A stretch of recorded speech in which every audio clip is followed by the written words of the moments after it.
Assalomu alaykum obunachilar. Men Muhammadali Usmonov. Ingredius kompaniyasining Qashqadaryodagi vakiliman. Biz Qarshi shahridagi sutni qayta ishlash zavodiga tashrif buyurganmiz. Tashrifimizdan maqsad Deluxe 100 brendi ostidagi quruq sut mahsulotidan sut mahsulotlari, ya'ni kefir mahsulotlarini tayyorlash jarayonini ko'rib chiqamiz.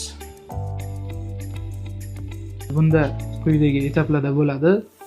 Birinchisi quruq sutda qanday qilib to'g'ri tiklash.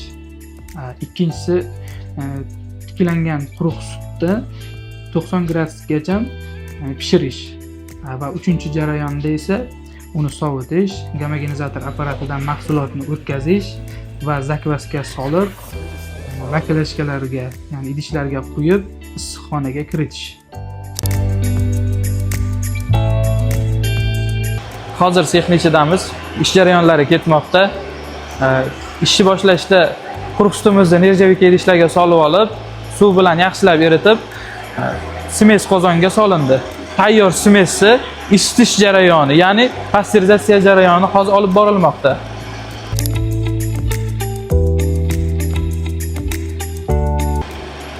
Hozir bu etapimizda 60 gradus haroratgacha isitamiz. Gomogenizator apparatidan o'tkazib, yana pasterizatsiya davom etadi. 90 gradusgacha chiqaramiz. Pasterizatsiya bo'lgan mahsulotimizni sovutish jarayoniga olib boramizda, zakvaskasini solib, o'zini haroratida qadoqlash jarayoniga yuboramiz. Qadoqlash jarayonidan termostat xonaga, ya'ni issiqxonaga olib kiriladi.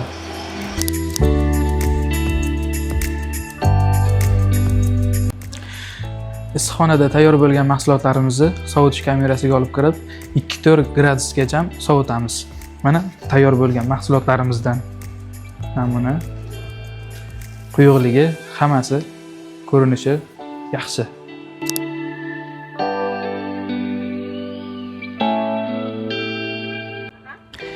Deluxe 100 va LDF zakvaskalarimiz qo'shilgan kefir iste'molga tayyor. Bizni kuzatishda davom eting va obuna bo'lishni unutmang. Bundan da qiziqarli ma'lumotlarimiz hali oldinda.